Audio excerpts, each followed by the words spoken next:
Hello. Hello, mortals. It is I, Sumi. How you guys doing today? Do I look cool? I think I look pretty cool. Look at my horns. My horns are so long. Eee.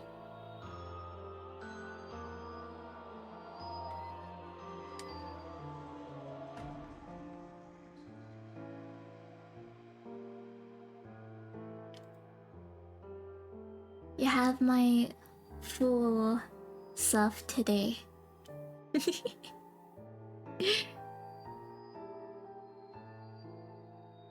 This is size accurate horns. Trust me, trust me. How do I turn this effect off? I don't remember. Oh wait. I found it. Hello everyone. I don't have any plans for today. But how's your day going? I hope it's going good.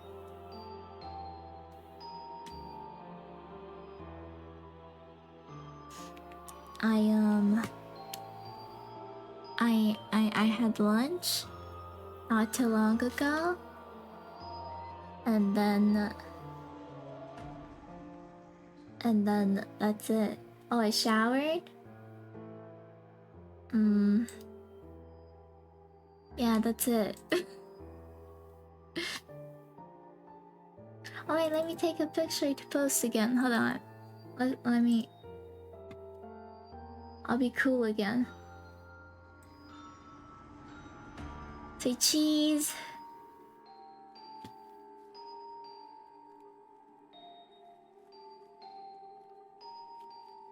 Say cheese, say cheese. Hehe. Cheese. Wait, I look stupid. Wow.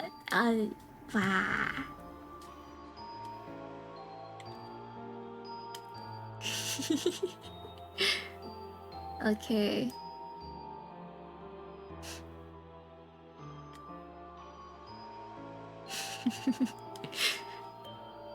Always cool. Oh my god, thank you.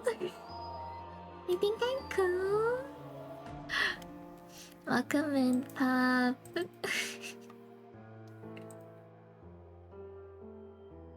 I could play with more of the filters, but I don't know. Kinda lazy.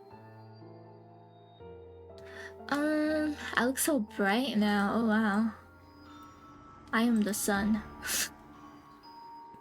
Let me tweet real quick. Tweet. Where's my picture?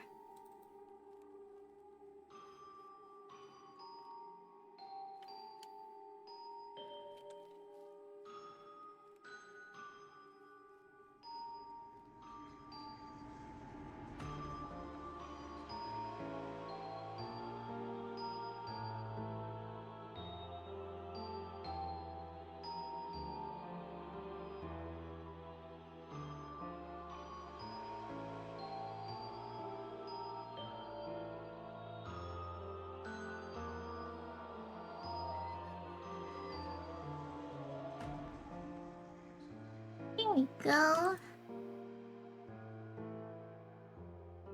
Wait. I always go. Stop. Stop it. Don't make me shy.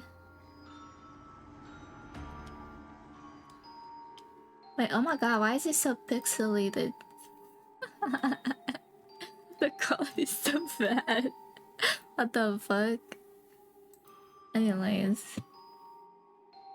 Oh yeah, let me check here So like I was saying, I don't really have anything planned to do today. Um,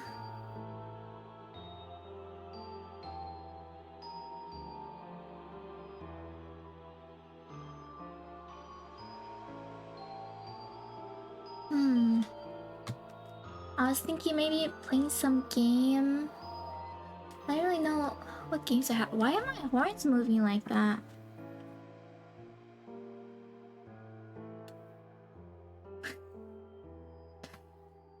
Anyways, let me see. What do we have here? What do we have here?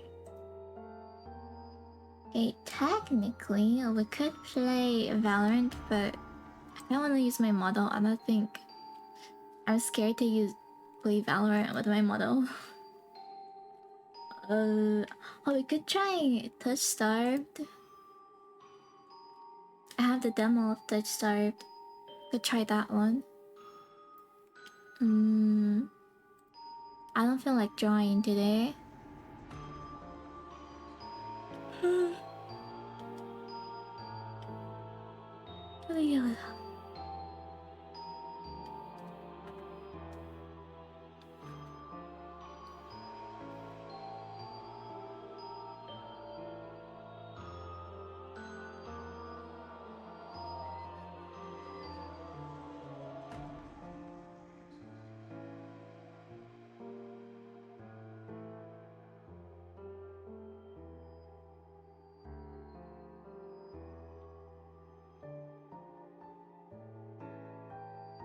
Let me see.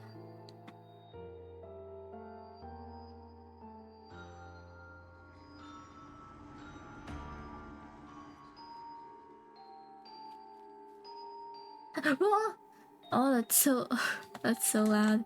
Hold on. Wait. Wait. Game. Let's start.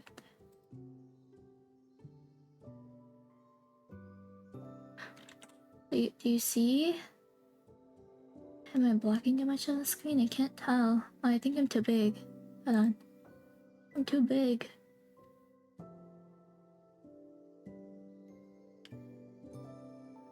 I think I'm okay now, right? Surely. Okay, let me just change game to touch start. This is the demo. I don't think the full game is out, so also hold on.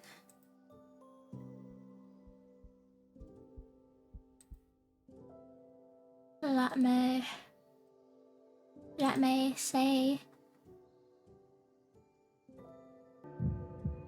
Oh, hi, Giant.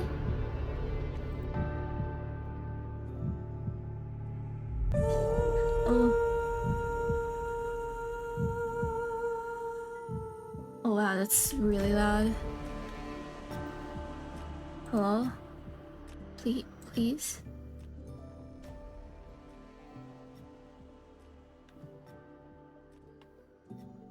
Oh, okay.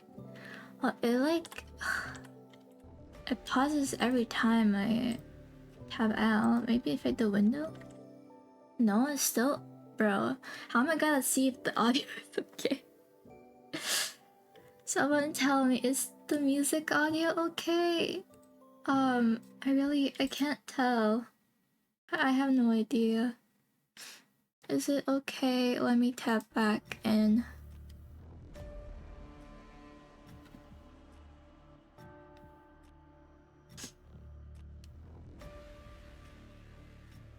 Also, let me open my chat. Is it okay? Is it too quiet? Too loud? It was really loud for me, so I turned it down a bunch. I really can't... I can't tell. How is it? What? What?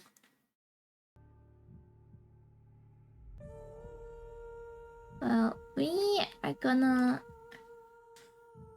try just starting game, right?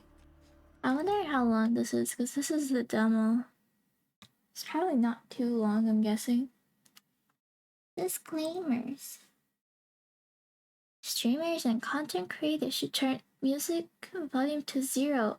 Oh.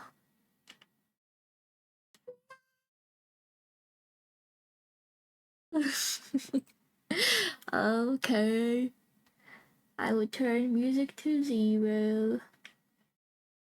Not finished product. Thank you.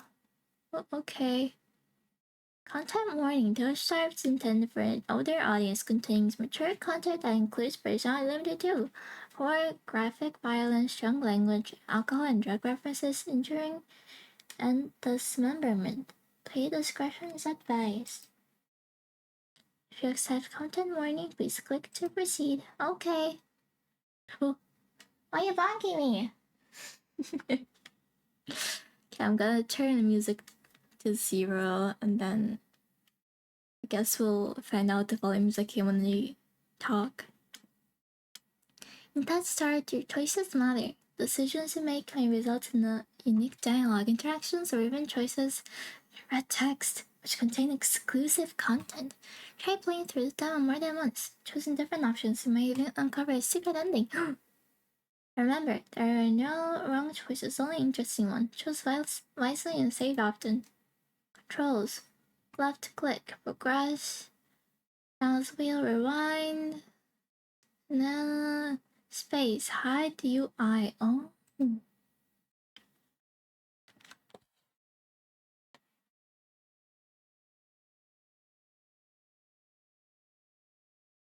Shumi, that's my name. Pronouns. She, her. Okay, let me, hold on. Options, sound, music has to be 0. It'll be too quiet though. Should I get a background music then?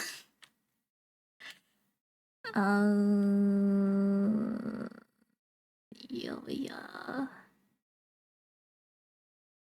Let me get my regular BGM. Wait. BGM, is it this one? There we go. We're gonna have my regular BGM. Okay? Okay. I think it fits. Okay. This world began to unravel long before you were born. Began with fogfall, spectral mist, light from the seams where reality were so thin it split.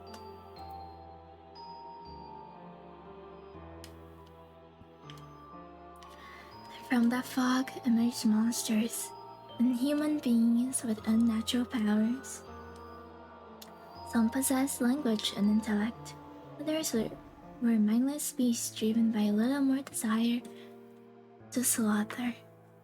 So my phone is kinda in the way. Getting in the way. Okay. As cities fell and unrest spread, humans united in their fear, while monsters thrived in the chaos. And then there is you.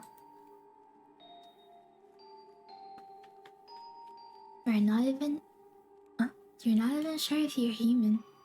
You were born cursed. Oh, I'm cursed. No. You were born cursed, with hands that alter minds of anyone you touch. Choose your backstory. Whoa, this is so cool. Hold on. I can choose my backstory? Whoa. Okay, the unnamed. Fallen Oracle. Were raised as an oracle of a remote temple. Priests claimed your touch bestowed enlightenment, but the visiting mage revealed your curse for what it is. Following the mage's word, you fled in search of the Cenobium. You regularly experience unnatural premonitions, They're rather your body and soul. An innate sixth sense gives you a heightened awareness of hidden supernatural presences around you. So let me give you a shout out, Dryad. I forgot. Hold on. I'm gonna be faster. Dryad. Oh my god, I'm ready, rogue.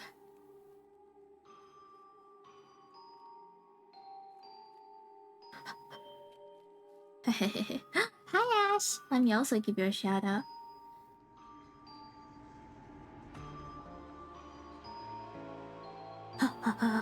Yeah! I'm fast. Call me Sonic the Hedgehog. Call me Sumik the Hedgehog. Wow! Oh, why are you trying to shout me out? Welcome in. The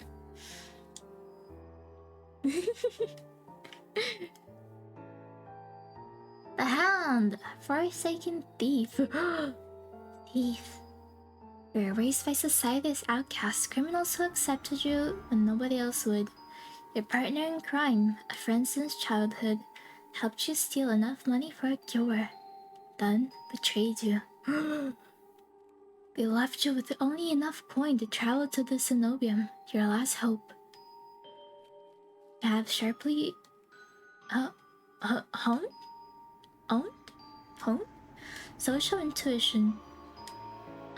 You can survive and even thrive in the violent underbelly of any city, using your experience with the underworld to get ahead.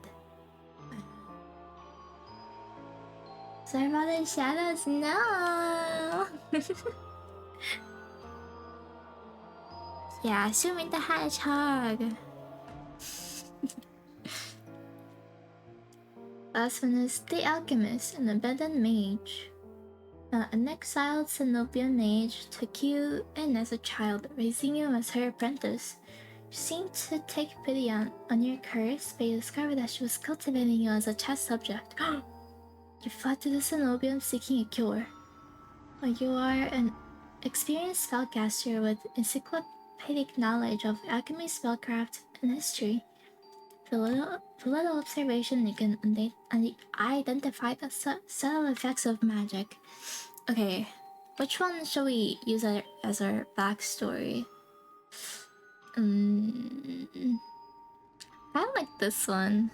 The unnamed. It sounds very cool.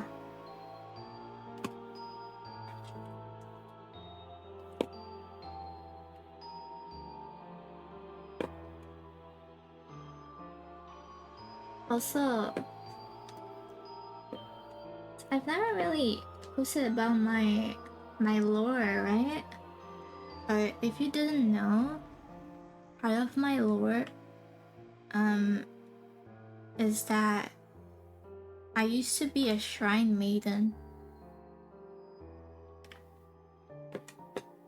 Did you know that? Bet you didn't know. Also, I just realized my glasses are crooked. What the fuck?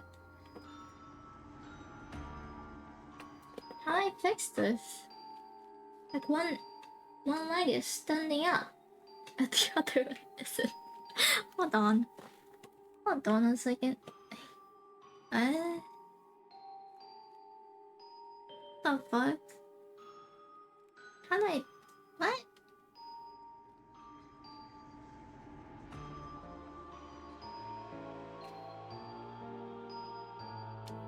Bruh.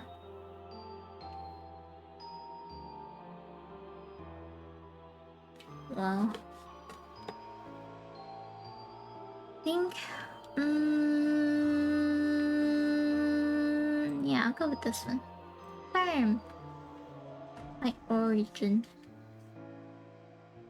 Your name is Sumi. Select the she/her pronouns, and your backstory is the unnamed. Is this correct?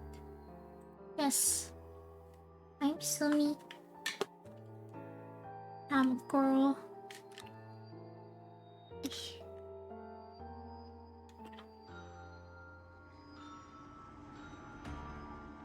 Also, tell me if you get sick of the BGM, I can change it. The wasteland stretches as far as I can see. There's nothing out here but death. The ever-present stench of decay and countless sun-bleached bones cast like seeds across the barren land.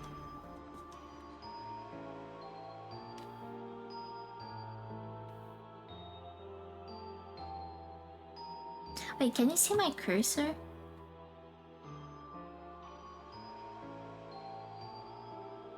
Oh, I think you can. Whoops.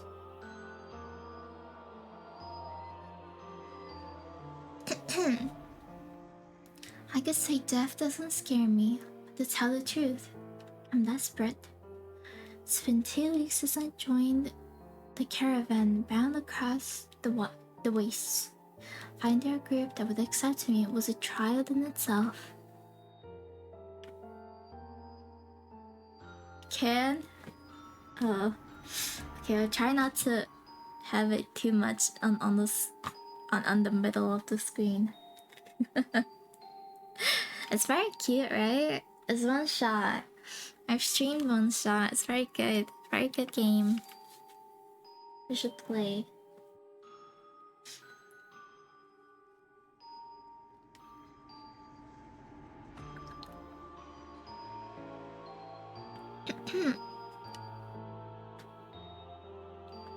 As rations grew sparse and my canteen ran dry, I began to despair. But then I saw it. Oh, Iridia, city of knowledge, one of the last bastions of humanity left in the world, and home to the famous academy called Zenobia. All the world's knowledge gathered in one place. If there's anywhere I'll find a cure for my curse, it's there.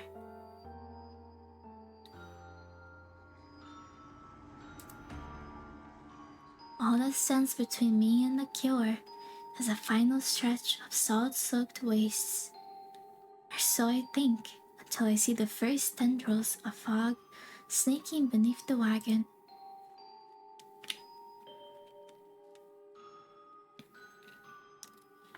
Is this Fogfall?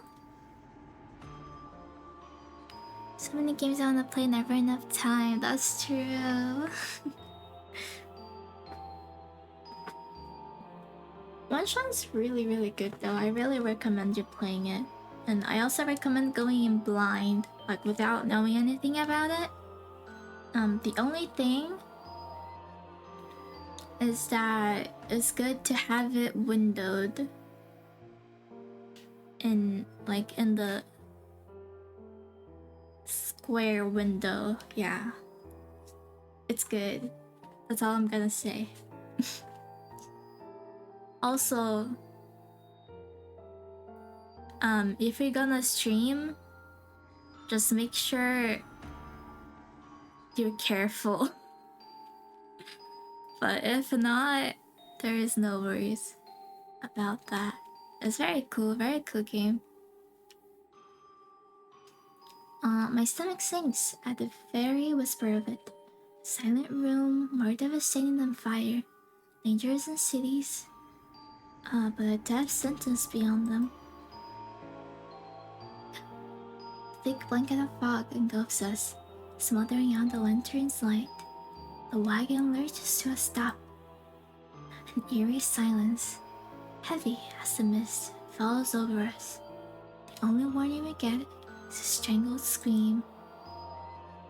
Stay back! No!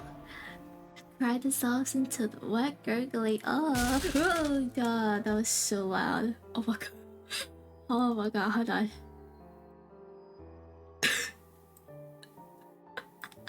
That was so loud. Bro, I'm gonna die. Oh. Then the wagon violently pitches to the side. I hit the ground hard, the air punched from my lungs. When I opened my eyes, adrenaline lens sudden. Awful clarity to the carnage around me.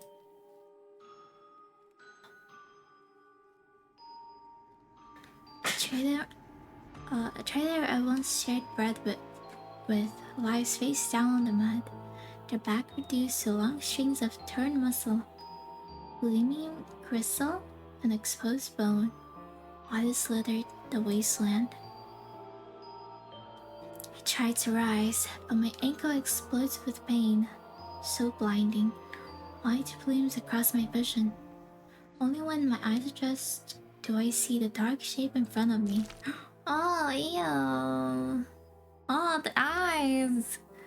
Oh, yeah. Haha, disgusting. Oh, I don't like it. Oh my gosh, they're fingers. That's like finger. Oh. Wow. So the stoop silver, the twisted form of a caravaner. I freeze, but it swivels its head.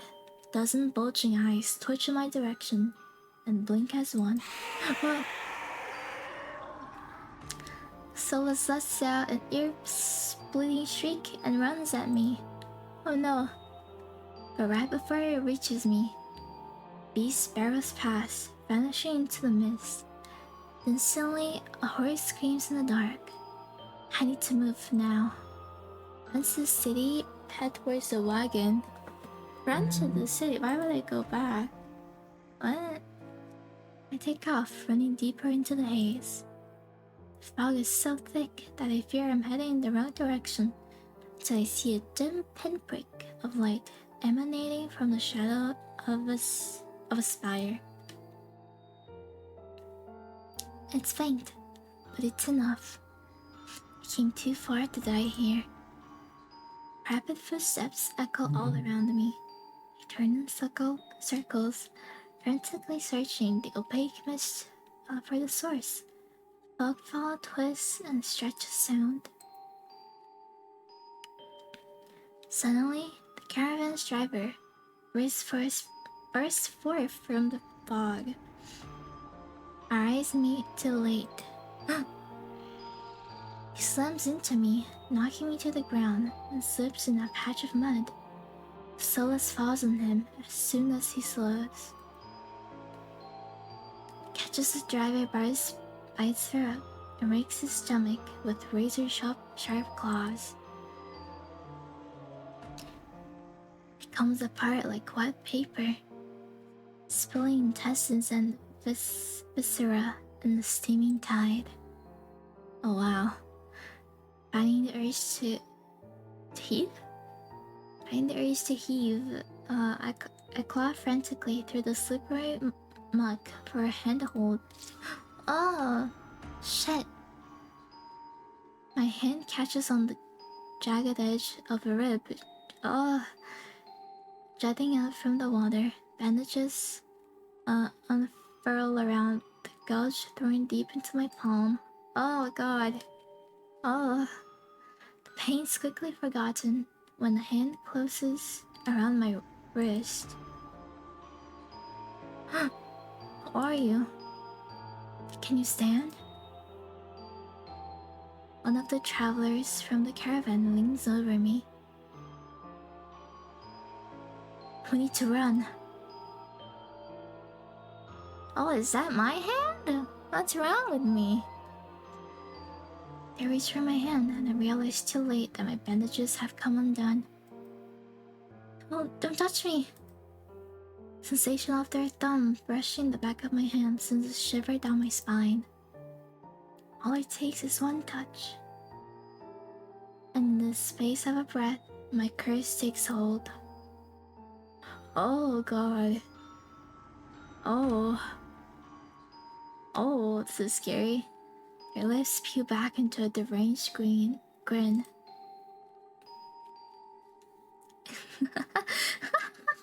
I can't do the laugh right now. I'm sorry. Crazy laugh. Ha ha ha ha ha ha. No, I've seen this face countless times before. This is my curse. Madness of my own making.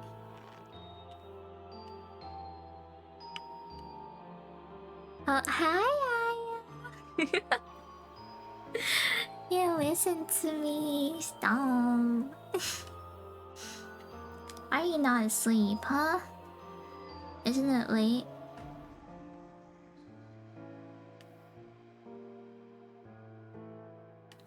I give you shout out.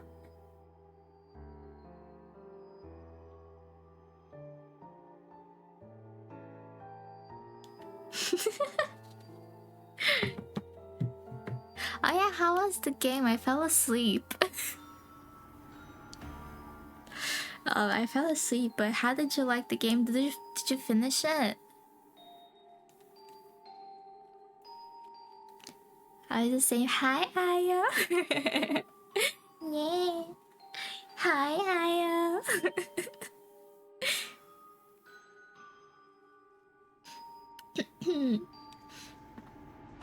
I need water.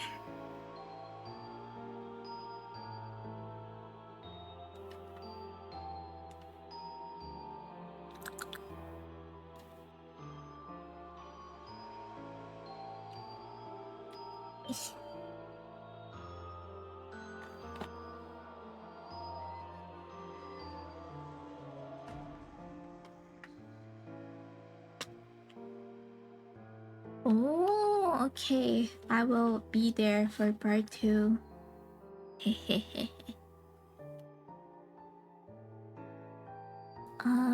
Okay, let's continue. Also, my sleep was good. The grip of my hand, the grip of my hand tightens until pain radiates from my knuckles. Let me go. Suddenly, clammy hands crush my throat, choking off my breath. Die, die, die, die, die, die, die! Why are you trying to kill me? What the fuck? Am I actually gonna already die? No way. Spit bubbles at the corners of their mouth. And flex my face. Oh. Ew. Ew. The edges of my vision darken as my lungs scream for air. Bite them off. My nails gouge deep into the traveler's wrist. But no matter how much blood I draw, they don't flinch. Oh no. The more I struggle, the tighter their grip grows. My pulse hammers in my ears, slowing with each thudding beat. This can't be happening. I'm going to die. And not because of Fogfall or the Solus, but because of my own curse. Tears sting my eyes. No, no, no, not here. Not like this. Hands drop from my neck, leaving me whizzing for air. My lungs burn with each ragged cough. My vision clears, and the traveler's face takes shape. Hovering inches from mine, lips still split, and a macabre smile, even as blood seeps between their teeth. Oh god. They give one last shuddering breath, then slump over, the claws hooked through their stomach. Oh, just save me! Oh my god, the monster saved me. No way. We're not gonna romance the monster, right? I don't remember what this game is about. I just know it's a visual novel.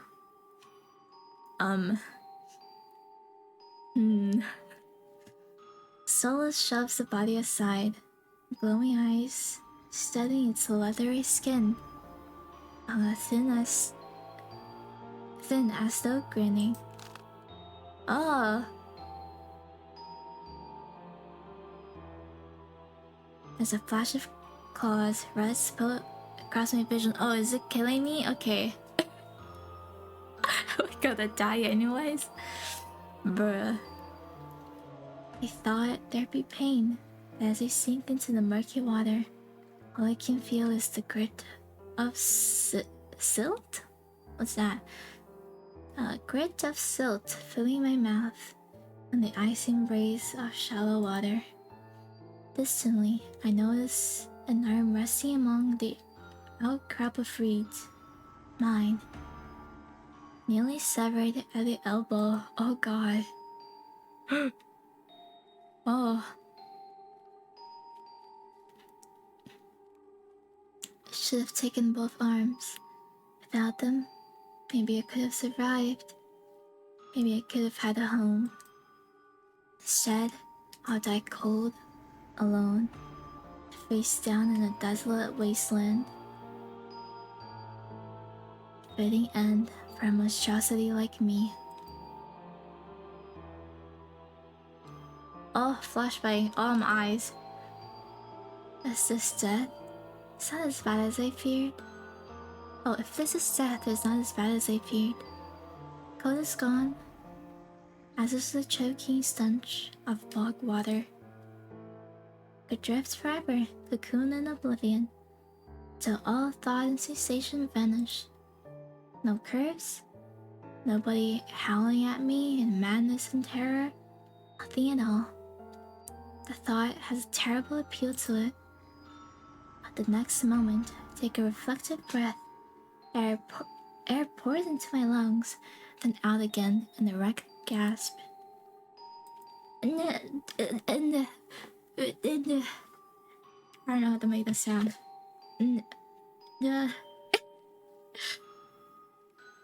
Feeling comes flooding back, warm cloth on my bare skin, firm surface underneath me, strange hang of sulfur in the air.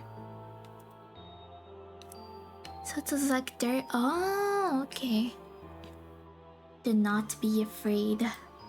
Do not be. Okay. Okay. I see. I see what this game is about. Twist my head toward the voice. Tears flood my bleary vision at the bright glow of lamplight. Try not to move. The voice is calm, steady, and commanding. And more importantly, it's a stranger's voice. One thought cuts through my mental fog. I have no idea who this is, so I'm completely at their mercy. At least I'm not dead. Stay away from me. Bruh. They saved your life, what do you mean? My words come out in a little more than a creaky whisper. I clamp my mouth shut, hating how weak and helpless I sound. No. No? What the hell is this? Sit up. Lie back down, lie back down. I let myself slump back against the thin pillow. When the motion jolts my head. Ah, cooperative patient, thank you.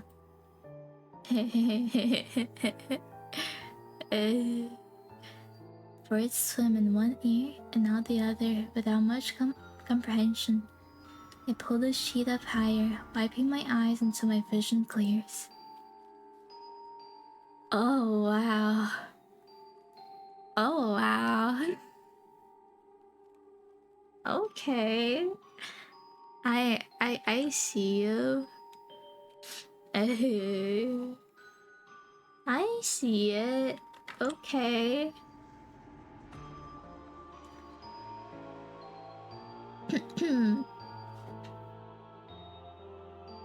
Yeah, I was awake. Stranger towers over my prone form. Warm light reflects off his pristine medical coat. I instinctively shrink back. And that's when I notice that I'm completely naked except from a thin linen sheet. Oh gosh, I'm naked. Oh my gosh. Has he seen me? Oh my gosh. Oh, oh no. Why did you do to me? Why am I naked? Sus. Also, I'm starting to get cold because of AC. So give me 1 second.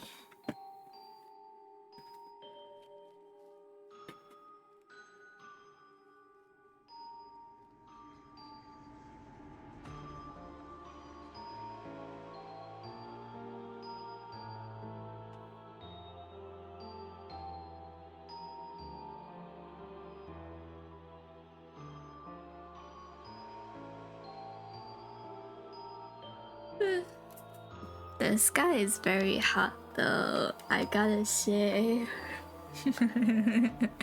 It did really well in the character design. For sure. Hmm.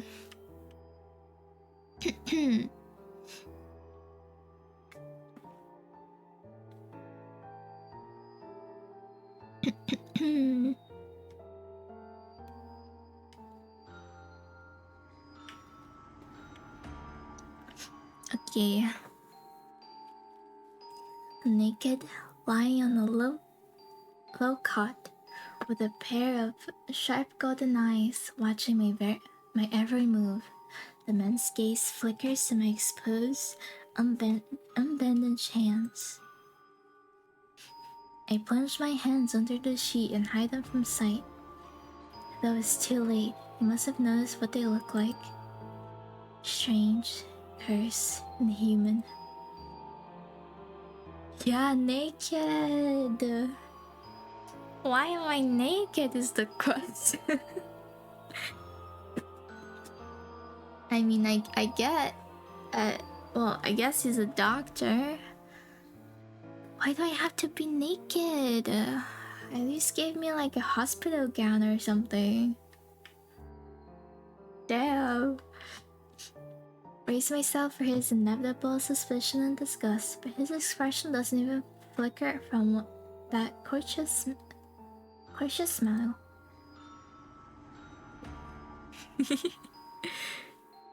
Right?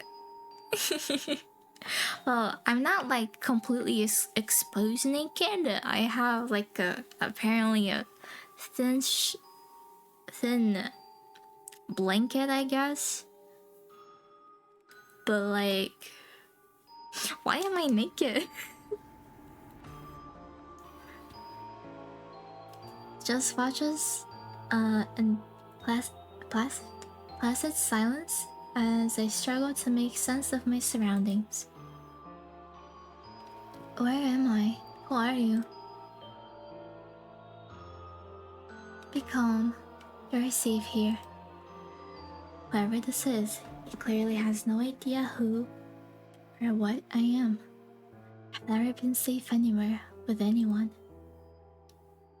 Even the shrine of my childhood, the one sanctuary I ever knew, turned out to be a horrific lie. I scowl, pulling the sheet protectively around myself. Where are my clothes? The man's golden eyes narrow slightly. A sharp sigh rustles the papers in his hands. As you were not to be dissuaded. Your clothes were torn to shreds when I found you, but I procured replacements. Oh. You got me new clothes? With a soft creak, he stands from his chair, giving me a better view of my surroundings. It seemed to be some sort of medical clinic. Bottles of silvery alchemical concoctions line the counters in neat rows.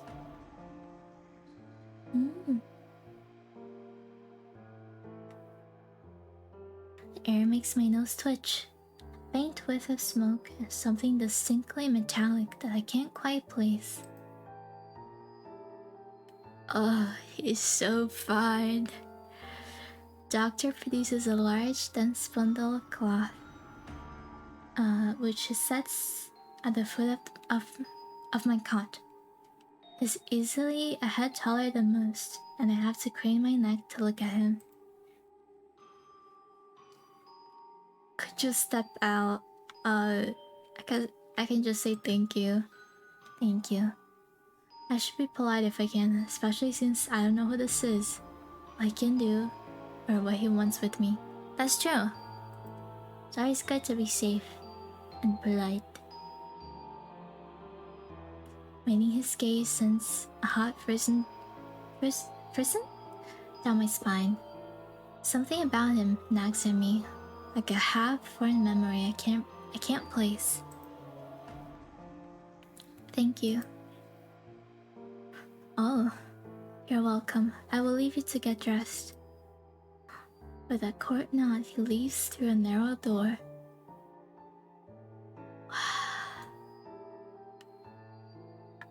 Oh wow. I hear a soft click as the lock turns behind him. Count to 3 in the sudden silence. When I don't hear any more footsteps, I reach for the bundle of clothes. An itch on my elbow stops me short.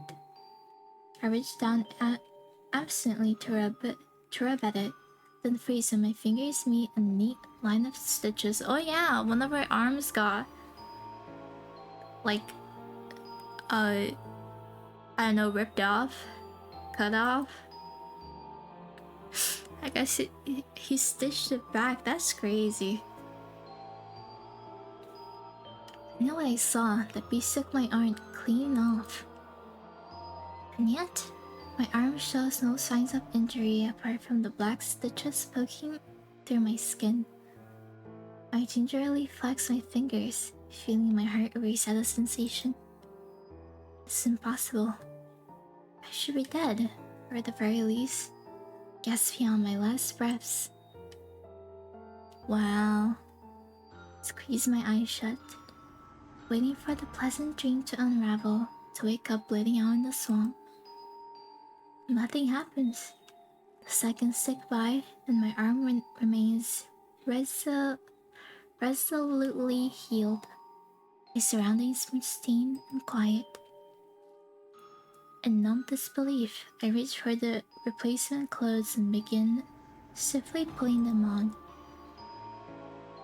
They're thicker and warmer than mine were. With a black woolen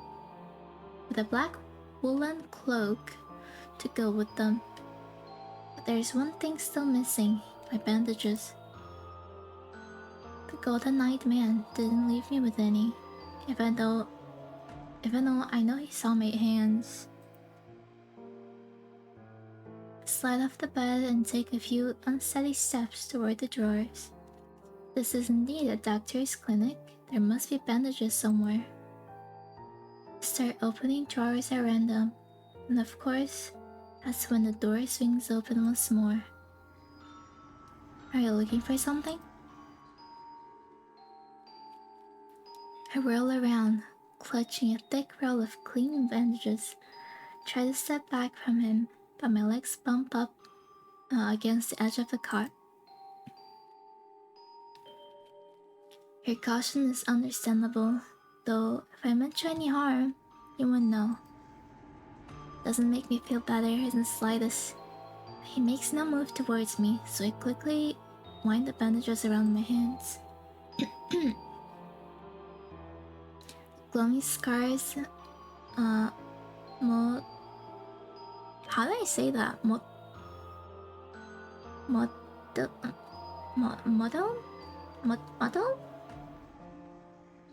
Skin disappear under a layer of clean white cotton.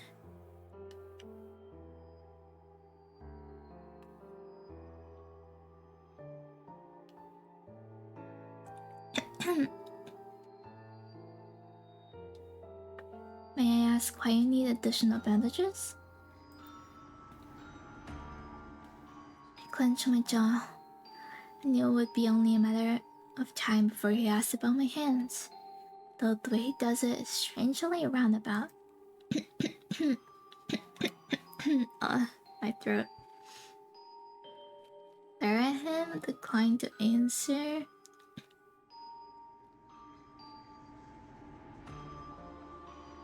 Say nothing. There is no answer I could give without raising unwelcome suspicion, so I just shake my head and finish tying the bandages in silence. Ugh. Can only help if you tell me what ails you. An involuntary snort of laughter escapes me. Where would I even begin? Would he even believe me if I told him? No. Best to keep my curse to myself for now and learn more about him first. Who are you? You may call me Kuras. Kuras? That's a cool name. And where exactly am I? Iridia? Which I assume was your caravan's destination? I can think of nowhere else for a group of travelers to go. Iridia. So I made it to the city of knowledge after all. Should feel relieved, but all I can manage is a vague sense of increasing unease. How did I end up here? Brought you to my clinic, of course. You were the only survivor from the caravan, barely clinging to life. Needed immediate treatment. Which you provided? Yes. Said it so simply, as if I'm a small child and he's explaining basic addition to me. I frown and flex the fingers on my recently healed arm. Aside from being a bit stiff, it feels fine. Thoroughly attached to me. You're saying that you stitched my arm back on? Pardon? Solos attacked the caravan and ripped everyone to shreds. It tore my arm clean off. When I woke up here, trail off bewildered. I've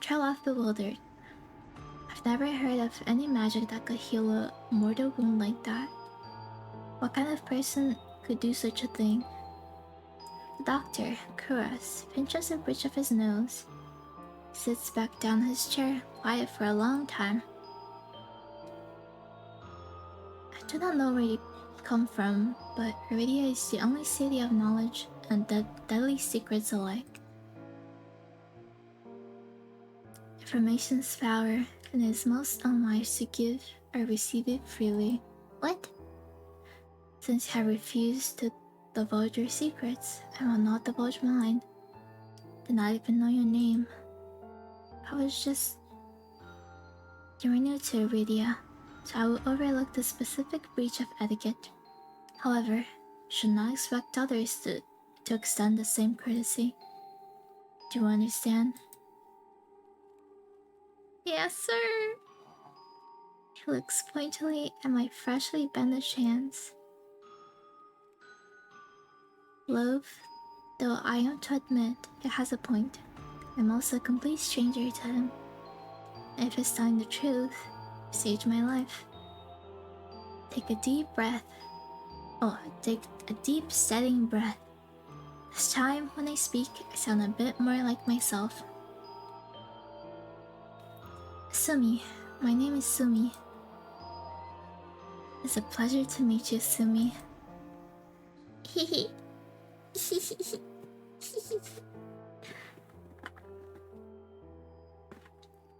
There's a little more warmth in his smile, his polite demeanor back in an instant.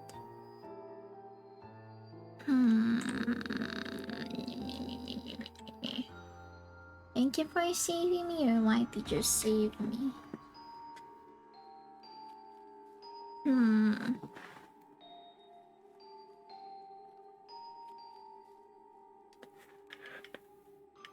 But yeah, thank you for saving me.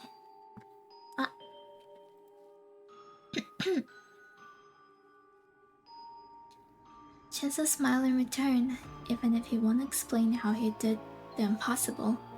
There's no doubt in my mind that I'd be dead if you... if not for Kuras. Think nothing of it.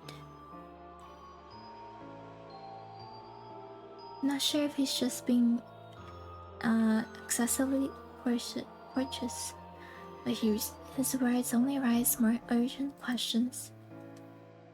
I have to ask, why did you save me? You don't know me. Well, he's surprised. The question seems to start at Kuras. I could hardly leave you to die in the waste. Assisting those in need is the very essence of a doctor's duty. I've never met a doctor who also handed out free clothes. I mean, would he just let me go out by myself naked? That would be very weird. My fingers find the edge of the cloak. There's a subtle but delicately embroidered pattern around the hem. Try not to think about what kind of price Chris might ask for such a well-made clothes. No, I suppose not. Forgive my presumption. I rarely come across so fascinating a patient. I blink. What did he just say? I simply meant that few would cling on to life so resolutely, or brave such a perilous journey to Iridia. I cannot help being curious about you, Sumi. Curious about me? But eyelashes. His voice dips to a soft murmur. He abruptly looks away from me.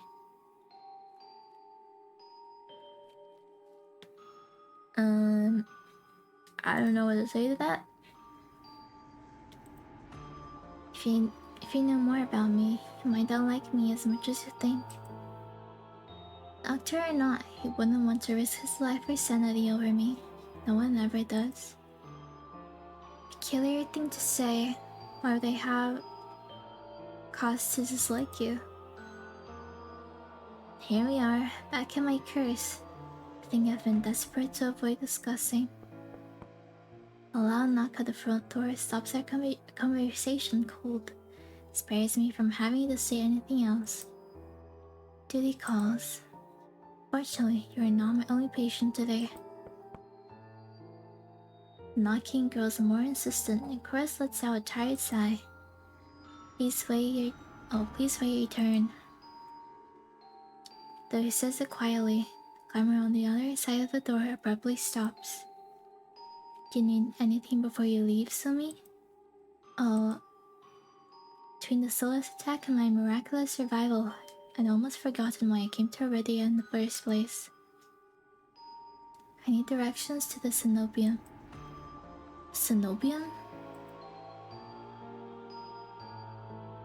It doesn't look happy about that. Dogen's face is downright chilling. He pauses, choosing his words with cold deliberation when he speaks again. Whatever you seek is very unlikely you will find it there. Cenobium's gates open for precious few visitors. Even if they did, they would not like what you found inside. My heart sinks. Is he saying that I came all this way for nothing?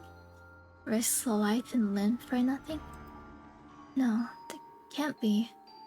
I've only just arrived, and the Iridia's is the largest city still standing. There has to be a cure for me here. And if not the Cenobium, where would you suggest? Do you know anyone else in Iridia? I shake my head. And I suggest a local guide. Head to the wet wick and ask for Linder? Excuse me, the wet what? The wet wick. Why is the wick wet? Sounds deeply unamused. All the postings at advertising Leander's bloodhounds. They are difficult to miss. When you meet Leander, tell him I sent you. It isn't much to go on, but Kuros points towards the clinic's back door. You'll be safe so long as you do not draw attention to yourself. That's easier said than done. Always been a magnet for the worst sort of attention. If you require my assistance, you may return whenever you wish. Though he's smiling, there is a note of finality in his voice. Resigned to my dismissal, I slip out the back door. Goodbye, handsome man. I find myself standing in a narrow and rather gloomy alley. I pull the new cloak up over my nose, stepping over the contents of the chamber pots that have been emptied on the street. Something weighs heavily inside one of the cloak's bucket. My coin purse. My coins! Everything's still inside. I realized coin that I'd scraped together for the journey to Iridia. Doesn't even look like it was opened. There were so few coins to begin with. Probably weren't worth stealing. I glanced back at the clinic's closed door. Chris didn't take any payment. Didn't even ask for a future favor. He also said that in Iridia, secrets are power. Does he expect me to give up mine at some point? It's not exactly a comforting thought. Still, no matter why he did it, Chris gave me a second chance and a lead on where I might find help. Better get going before he changes his mind. Squeeze out of the alley and into the crowded main street. The line outside Kuros' clinic stretches down the road already. Two thin peddlers queue alongside weathered elders. If any place is in desperate need of a free clinic, it's this one. Cobblestones are treacherously rough under my feet. Deep grooves worn between them by regular flooding and decades of hard use. Near Iridia was a river city. Didn't expect it to look so eroded. Buildings are tired and dilapidated, all cramped together in narrow streets. There's something else. A charge in the air, like the shift in pressure before a storm. Subtle, a little more than faint, persistent, the rumming. I can't seem to shake it. Child darts by, clutching something greasy wrapped in paper. Smell of fried food drips over me. My stomach gives a faint gurgle. Gurgle.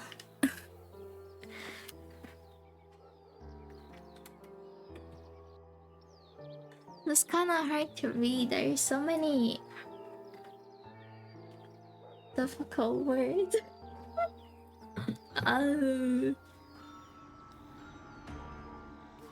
This morning's catch, fried up, hot and fresh. Not many eyeballs today, ew.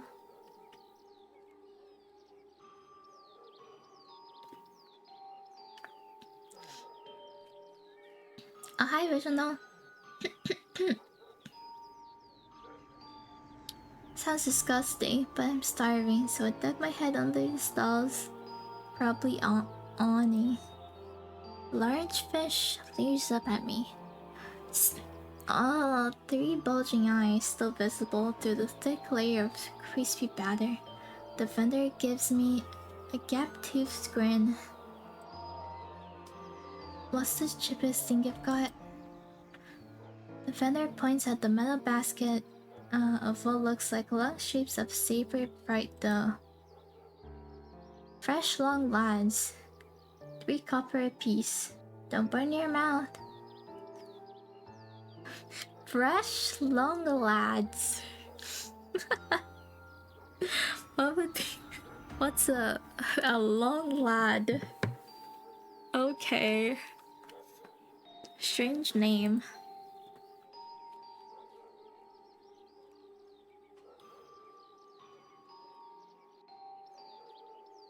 Thanks for care package. Yeah.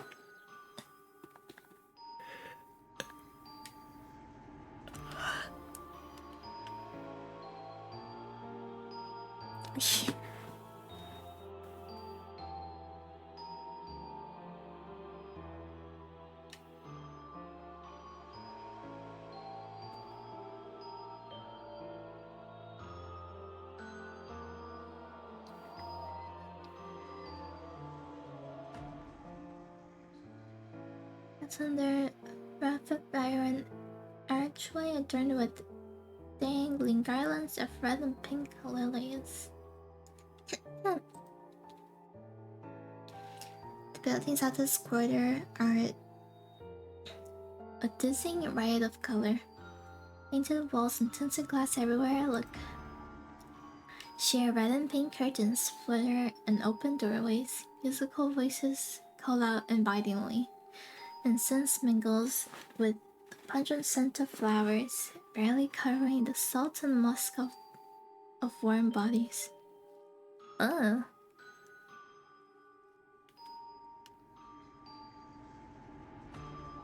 Entertainment district. What does that mean? Entertainment district? Like pubs? Polishing off my food and dusting the crumbs from my hands when I spot poster. Picture the silhouette of a smiley man wearing a single dagger-like earring. The word Bloodhounds printed above his head, a motto, as above, so below, circles the artwork. Thunder is the leader of the Bloodhounds. Then the face printed on the poster is likely his. Followed the line of identical posters around the corner and nearly hit my head on a precariously dangling wooden sign. Looking up, faded orange letters read, "The Wet Wick." It's the place. The facade of the building looks like it's seen better days. What? I don't know. But I hear faint music and laughter coming from inside. Oh. Wow, it's like a restaurant.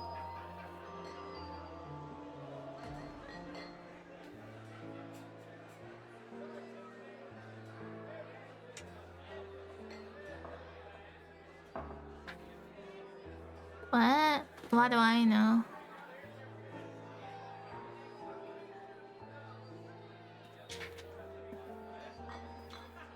Really?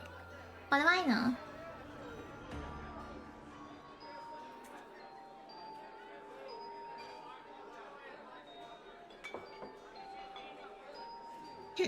Also, thanks for the like. Hold on.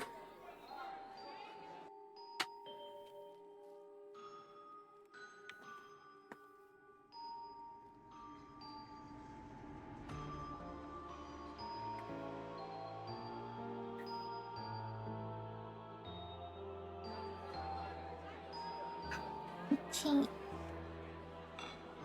Inside of the bar is a far cry from the abandoned exterior. It's not even midday, and most of the tables and booths are occupied by a loose assembly of people in matching green cloaks. Bustling bars are not something I'm used to, but I seal myself with a deep breath before pushing forward. Cursory glance doesn't turn up anymore. The dagger-shaped earring. I'm about to head towards the counter when the chant rises from the center of the room. Show, show, show! Eh? Show? The remaining green cloaks abandoned the bar, and their booths rushed towards the center of the room in a sudden torrent. There's no time to move out of the way. I'm caught, swept along the ale-stenched current. Hey! Rhythmic chanting drowns out my voice. I thrash, throwing out my elbows as the press of bodies grows heavier. My hip knocks into a table. I grip it, holding on tight to steady myself. But the crowd has stilled. The chanting stopped. A pair of gilded boots stride across the tabletop.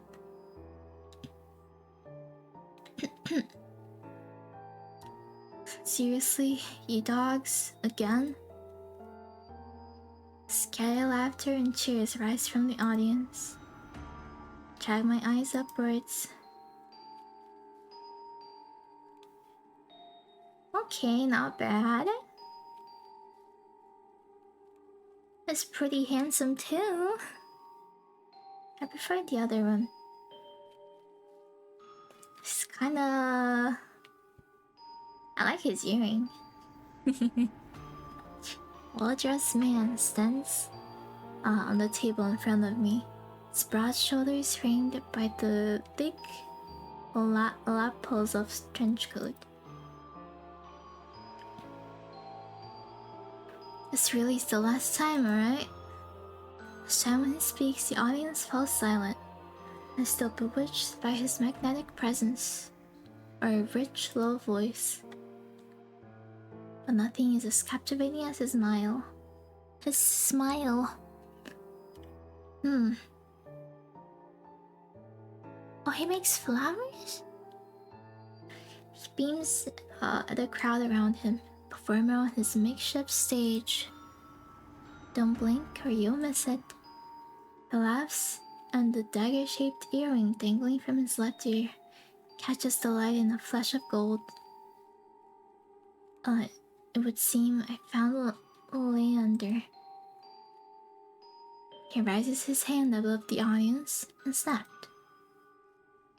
What? Flash of pale green light, real magic, no ordinary stage trick, blinds me. Oh wow. Oh, this is pretty cool. Oh wait. Straps. Chest straps. I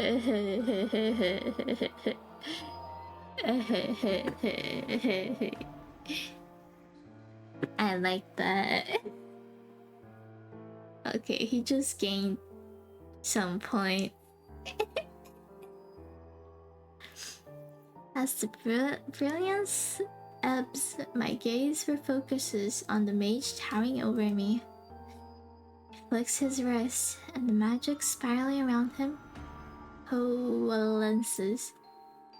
Well, I don't know. A delicate flower stem sprouts from between his pinched fingers. One by one, glowing lily petals spring forth. With a flourish, the mage presents the conjured flowers. The audience bursts into clapping cheers. A genuine magic show was the last thing I expected from a place called the Wet Wig. Leander plucks the iridescent bouquet out of thin air and turns in a slow circle, giving his audience a good look. Now, who could use some good luck? Eager onlookers scoot closer to the table. Some reach for the lilies while others whistle and call Leander's name. But his cool green eyes slide right over them, unlocking a mind instead. I knew it! How about you? My chest tightens. Every person gathered turns to stare at me. Take the flowers.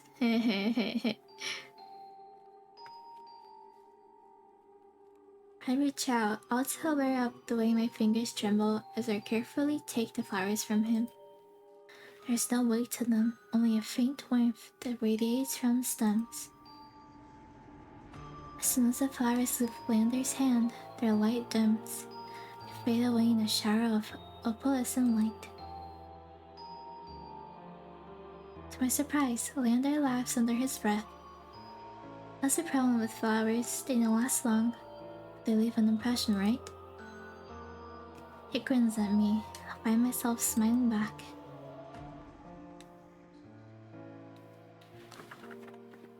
Oh my god, his boobs are huge. Sorry.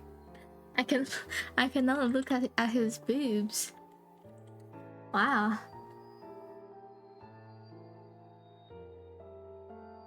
Why are his boobs so big? And why is he not looking at me? Leander steps off the table, dropping among the excited crowd with an audible click. Clink. Alright, bloodhounds, get back to your drinks. Show's over. Green cloaks disperse at his command. Returning to their tables and booths. Oh, he looked at me. Before I can make my way towards Leander, his eyes find me. Gives me a friendly wave, then beckons me over to the crowded counter. I manage to squeeze beside him. There is so little room that his broad shoulder presses against mine. I tense. He doesn't seem to mind at all. This is your first time in Iridia? He says it lightly, with genuine air of curiosity. Does I stick out that much? No, but I'm certain I remember seeing a face as lovely as yours around Lowtown. Is he flirting with me? I think he's flirting with me, you guys.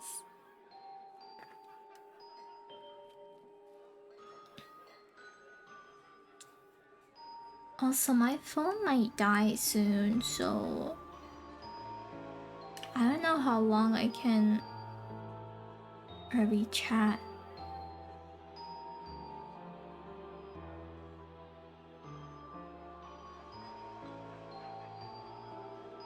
Okay. My eyes flicker to the polished countertop. I'm not used to flattery, and being this close makes eye contact difficult. As if on cue, the bartender approaches us. Gonna get you. Surprise me, not anything my friend wants to my tab. Wasn't expecting the generosity, but I have to admit, do feel a little thirsty after all the fried dough.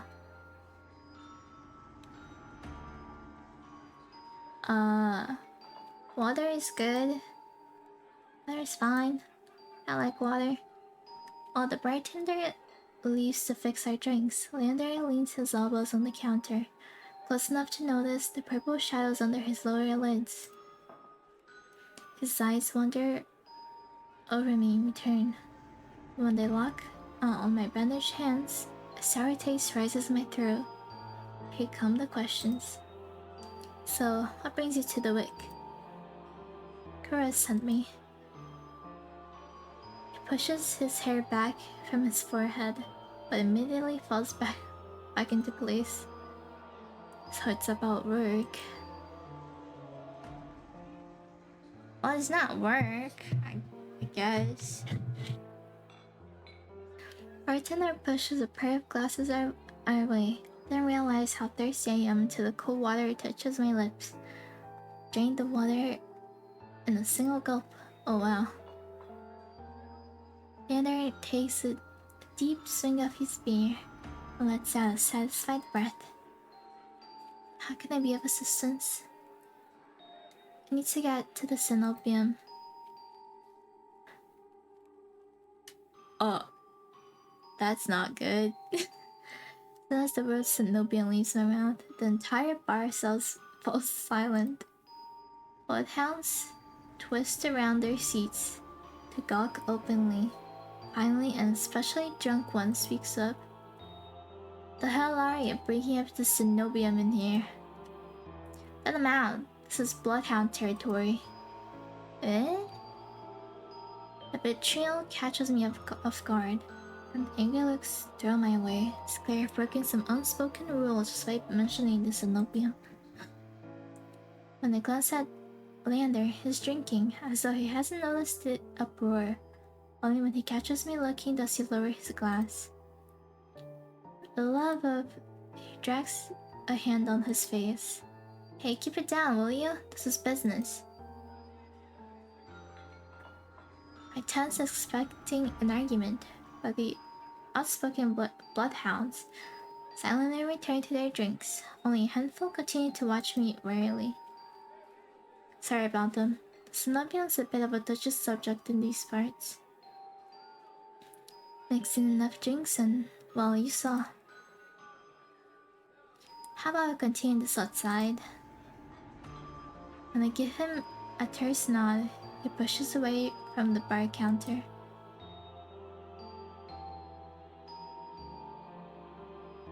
Follow Leander to an alleyway tucked behind the wet wick, where layers of frayed bloodhounds posters have been plastered to the walls.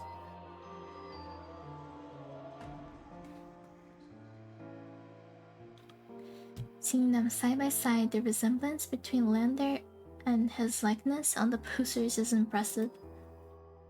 Kristen sent you here for help with the cenobium, did he?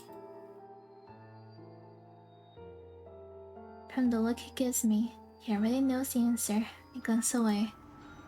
No, he didn't. He suggested I find an alternative. It's you are asking about them anyway. What do you need the cenobium for? I don't want to tell him about my curse. The less people know about my capabilities, the better. Thankfully, Linder takes my reluctant silence as an answer. Well, as you're already aware of the city's currency, information's worth its weight. Worth its weight in gold here.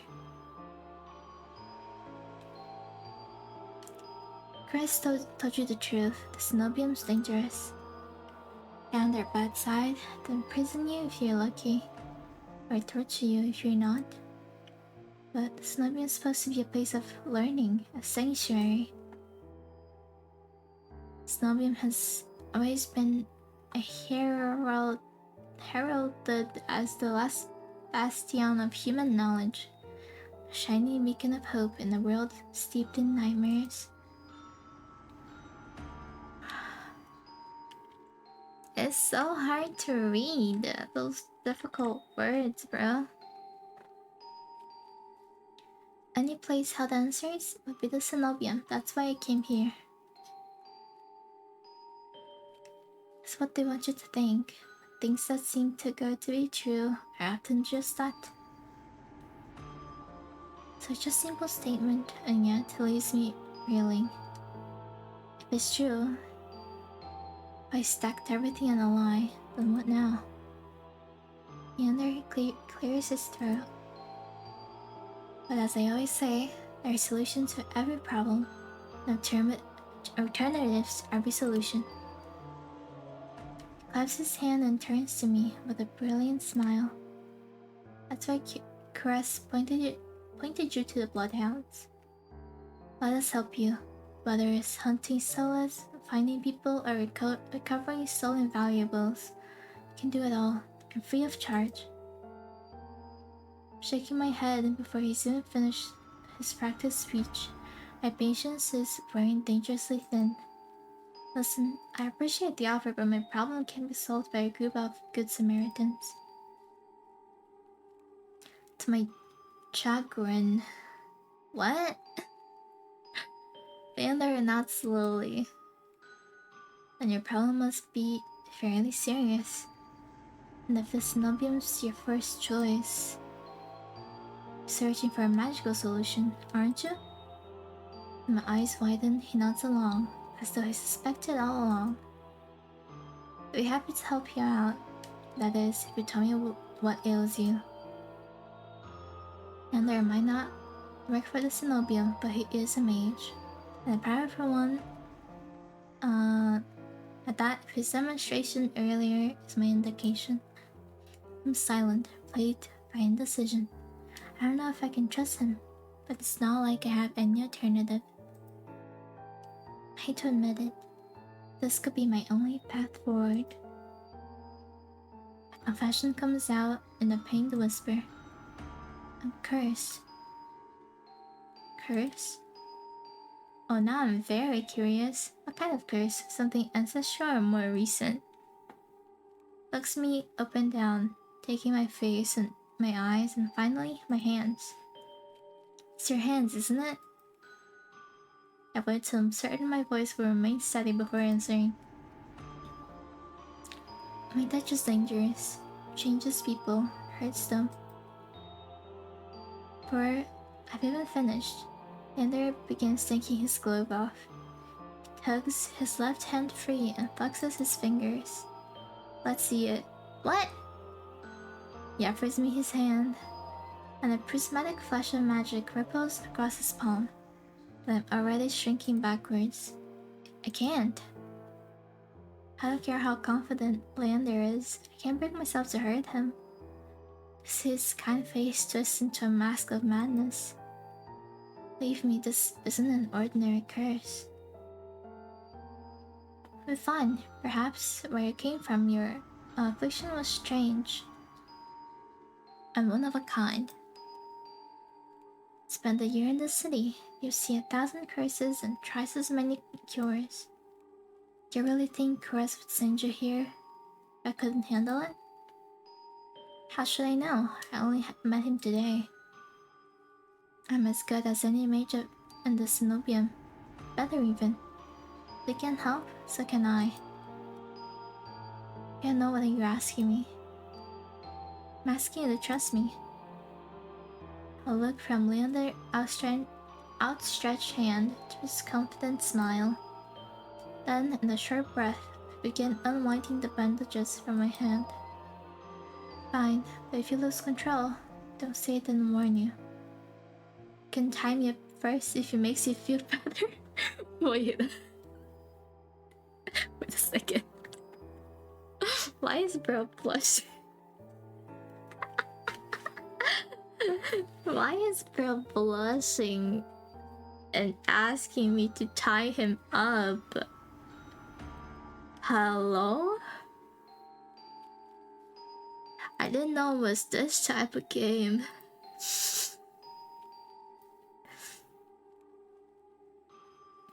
With each joint I expose, I grow more and more certain that this is a terrible idea. Ready when you are. He's bothered by the way my hand looks. Doesn't show it. My fingers hover shakily over his palm. 3, 2, 1.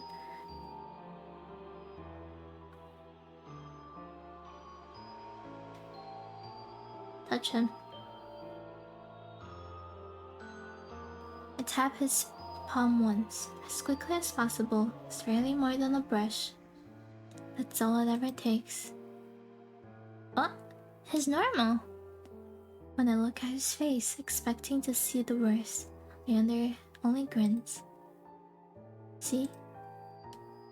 It can't be. This time when I reach out, touch Leander's palm again. He catches my wrist before I can pull away.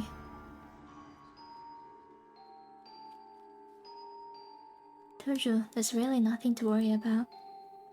Oh my god, it's blushing again! Stop it! Tails off when my thumb brushes the soft skin of his inner wrist. I start to under his face with traces of madness, but his eyes remain a clear, soft green.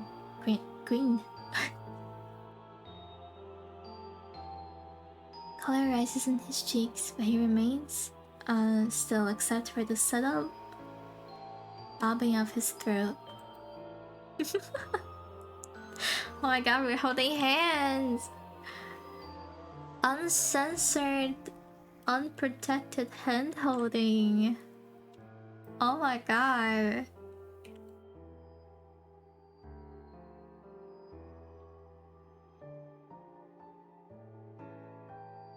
Neither of us speak as I trace the contours of Leander's palm, lost in an awareness I wasn't prepared for. I've been with other people, kissed them, been embraced by them, and more, but not like this. My fingers, long deprived of by years of bandaging, pick up every single detail: grooves of his palm, the smooth shell of his nails, the pulse of his heart. For as long as I've lived, I've never been able to hold someone's hand, not without dire consequences. Never realized what I was missing until this moment. While Lander's pulse is steady, mine is hammering as fear gives way to excitement.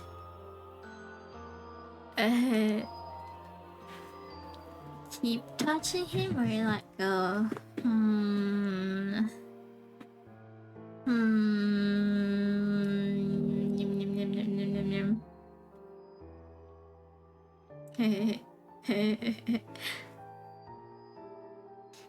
My hand glides over Lander's wrist and up his forearm. Our smooth skin abruptly gives way to the raised scar at the edge of his sleeve.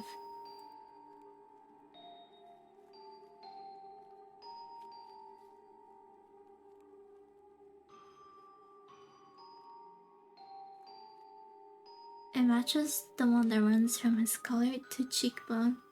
Could it be the same wound?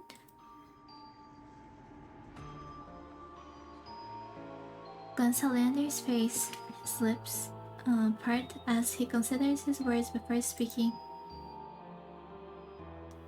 Am I the first person you've been able to touch like this?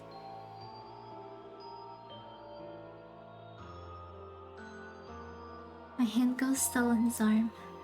So far, I'll admit your touch does make it somewhat difficult to stay level-headed. That I'm not due to your power.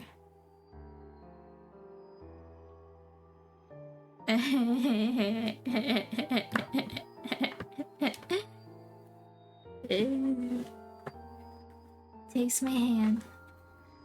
Very nice flick to mine before he turns to inspect the golden fissures crisscrossing my knuckles.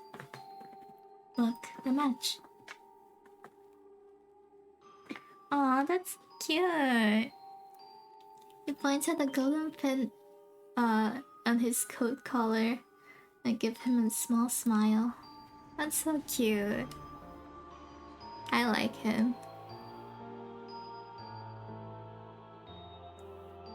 I draw my hand back and take a steadying breath. My head feels as though it's been stuffed with cotton. Head empty. Only boy-touching thoughts. Habit alone guides me through the motions of rewrapping my hand, although my fingers tremble too much for the bandages to lie flat. Can't believe that worked. I ask your name, Sumi. You're right to hide this from me, Sumi. Curse of yours. It's unlike anything I've dealt with.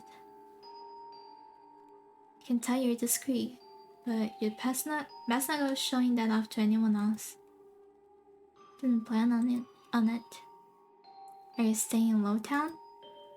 I pause, grim and bored with something I hadn't yet considered. I don't know. Let's get you properly settled then. The Black Twig is noticeably quieter without their leader. Most of the bloodhounds have dispersed, or in a few cases fallen asleep beside their drinks. Got any rooms left, or did my lot grab them all to sleep it off? The bartender, who I now realize doubles as an innkeeper, slides a key onto the counter. No, I always keep the corner room open for your escapades. Huh?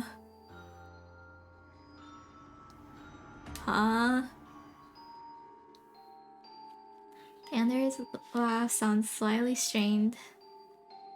I always appreciate it, but you're mistaken. It's just for my friend Sumi. Huh. Sus. Sus. Sus Also, I'm gonna eat, you guys. I hope you don't mind. Eh. Just can't open this. I'm gonna eat a Kit Kat. This is a matcha Kit Kat. It's really good. Eesh. I can't open it.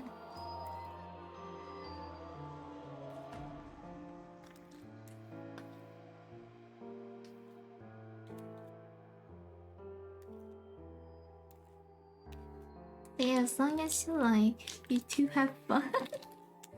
Get paid, huh? And I please his skirt and then holds the key out to me. I hesitate. My coin purse barely holds enough for a day's worth of meals, let alone a room. How much do I owe you? Nothing. Bloodhound rates. My treat is to share your secret. Food, drink, and a warm bed. Anything you need. Oh wow. Carefully, I take a key from him. Small, but weighs heavy on my palm. Never expected to have a warm bed in Iridia, let alone free meals. Wow. Thank you. For explorers to me, you'll find many roads in Iridia, each leading to different answers. But if you need a reprieve from what haunts you, come find me. Just be careful.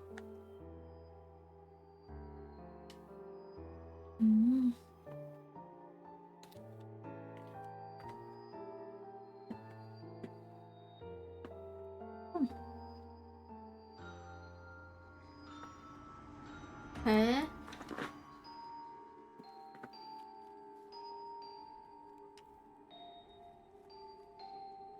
Oh, I thought I was going to the room.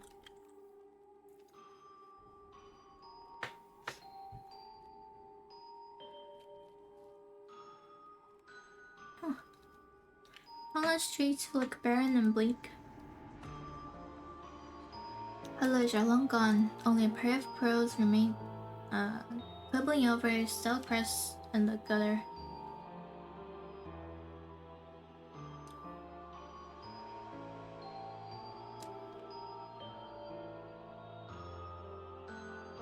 I never felt so lost. Caress and Leander both made it clear that the Cenobium can be trusted. I came so far, enjoyed so much. I need to see the Cenobium for myself, if only to satisfy my curiosity. I should have asked someone at the bar for directions before leaving. I'm about to turn back when a shadow passes over me. A cloud, I think, until a puff of hot breath tinkles the back of my neck. Oh no. Oh no. Shadow runs down the street in rivulets. Formless dark spreads like ink into blooded shapes. Claws stretch, a muzzle spits open to reveal long, jagged teeth. Growl rumbles so low and deep. I want to run, to scream, but I feel trapped. Though the slightest movement or a single breath will slap the jaws around me shut. No, I won't let it end like this. I'm going to die. I want to see what got me first. Still myself, then turn. The shadow vanishes as quickly as it came. I'm left standing in the middle of the street, alone except for a figure reclining in the shade of a nearby shop. Eh? Am I crazy?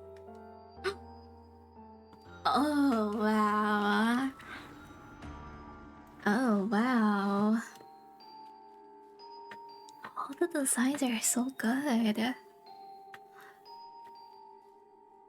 It's not a monster? It's a very Good looking guy. Like not the other.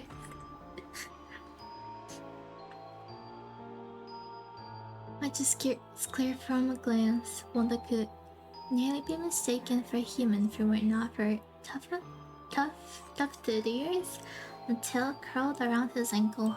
Is he a dog?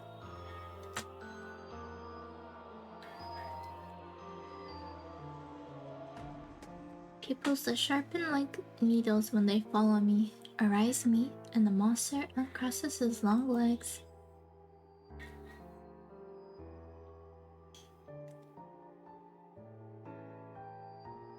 His hair gleams a shade of red that reminds me unsettlingly of blood where it curls around his colored throat. Jumpy, aren't you? His tone is light and carefree that I glance over my shoulder to make sure he's speaking to me. When I look back, the stranger props his chin on his knuckles and regards me with an inscrutable little smile. Didn't you see the shadow just now? It was massive. It moves like a beast. I think it was him. Even as I speak, I'm aware of how ridiculous I must sound. The stranger's smile doesn't falter. The only beasts I've seen are the wigs truly regulars. Though this did catch my eye. My key! My key!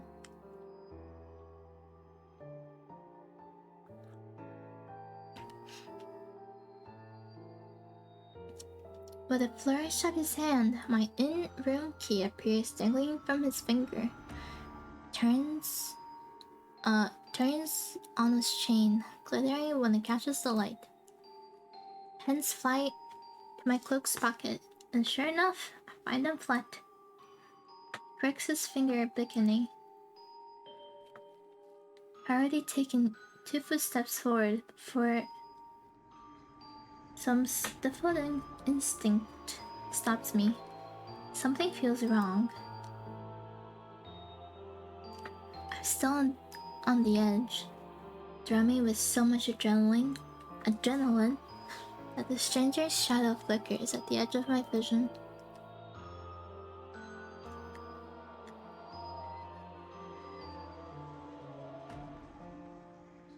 Who said that's my key?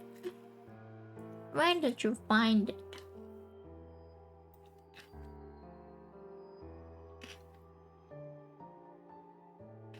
Can I say, I'm a sucker for shiny things.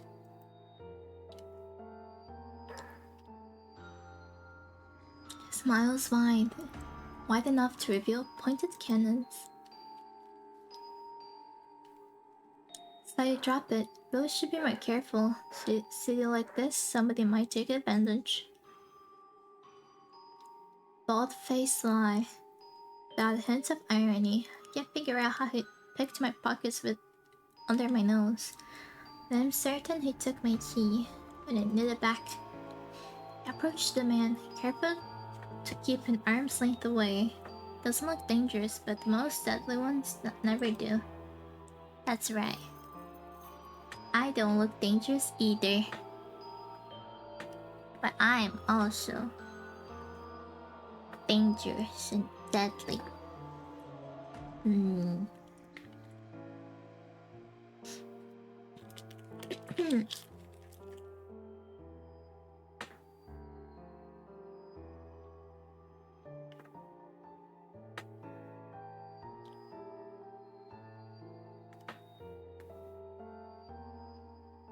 Keeping your distance?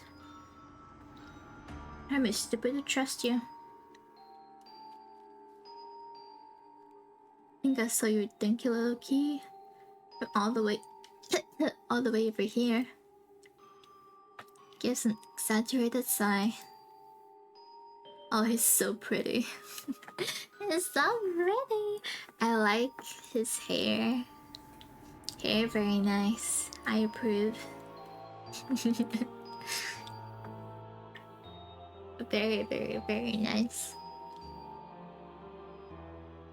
good with my hands, but not that good. Do I really look like a common thief to you? Just got me there. Sheer fabric of his sleeves alone. Would be too expensive for most street thieves. Shoes like they cost more than I spend traveling here. Then there is a shop behind me. No matter the city, parted pink curtains only mean one thing. I'm not looking to buy. Dad could afford your services anyway. Luckily for you, I don't charge. The man runs the tip of his tongue over a thing.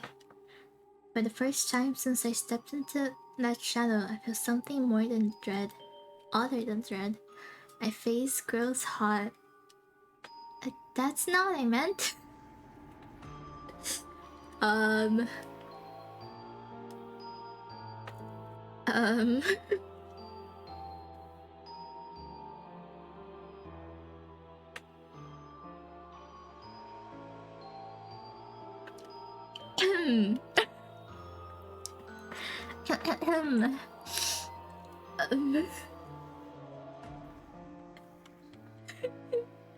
oh. I'm flattered, really. I'm flattered, really. We're sex may trade, but might make an exception for you. How about half off for a handy?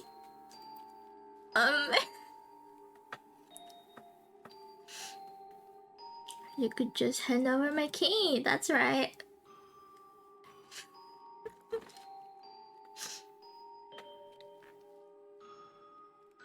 It's nicely, and I might even let you tug my tail. Just throw me.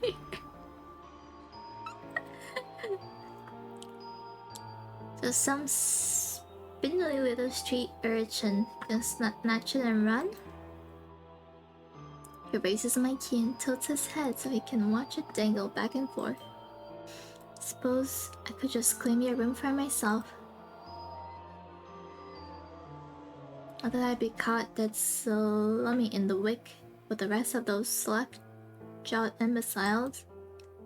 You're obviously not from around here. Tell me, traveler. What misfortune brought you to this wretched place?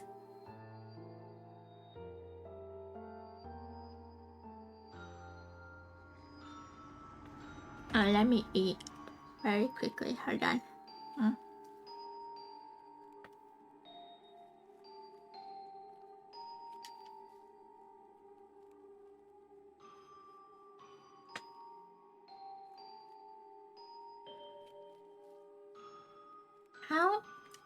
How do you guys eat Kit Kat?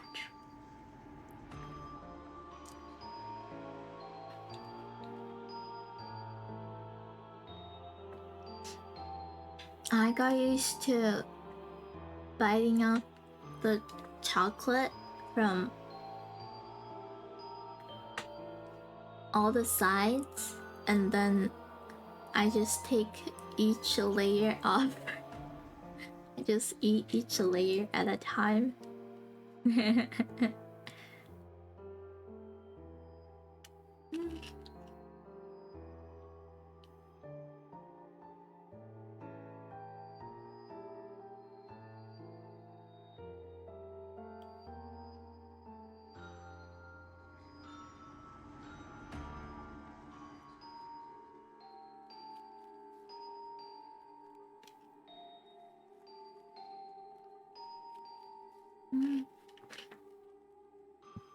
Okay, I'm done.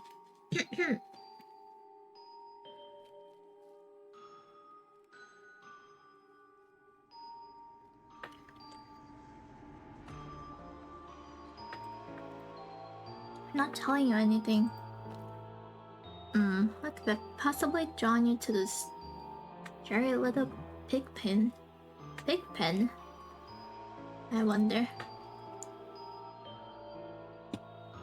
He listlessly watches the arc of my key swinging around his finger. Weather shit, food's dreck, and there's entirely too many monsters for a human to feel safe, unless... Dagger sharp eyes flick towards me. They gleam with amusement. Unless you're just dying to consort with the monster.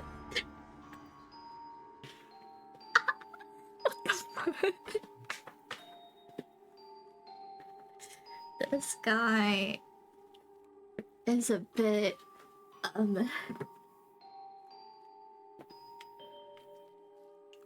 it's a bit too much.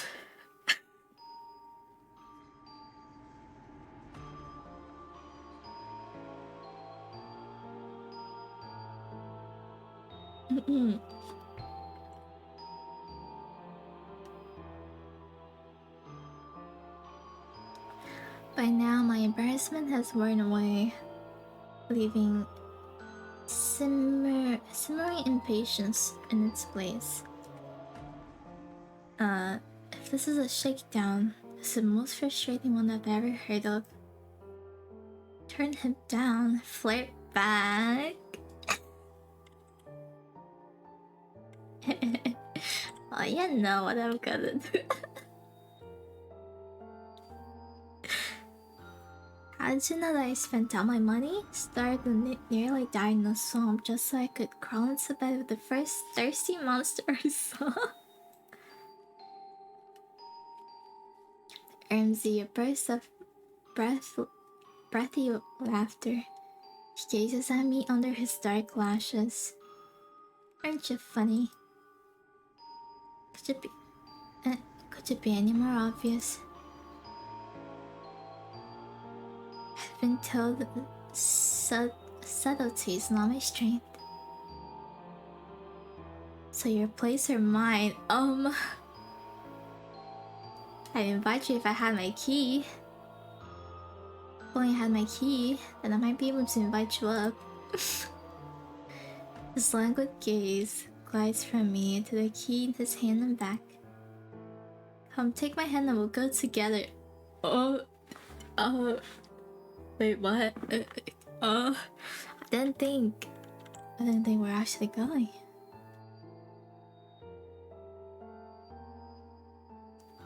The more he flirts, the more convinced I become it is some kind of trap. No matter how innocent monsters look, they always have tricks up their sleeves. Something tells me that this one's more dangerous than he lets on, even if he has a lovely laugh. Don't know what you want or why you're messing with me. I'm not coming any closer until I know you aren't going to attack or bite. I won't bite hard unless you beg me. Oh.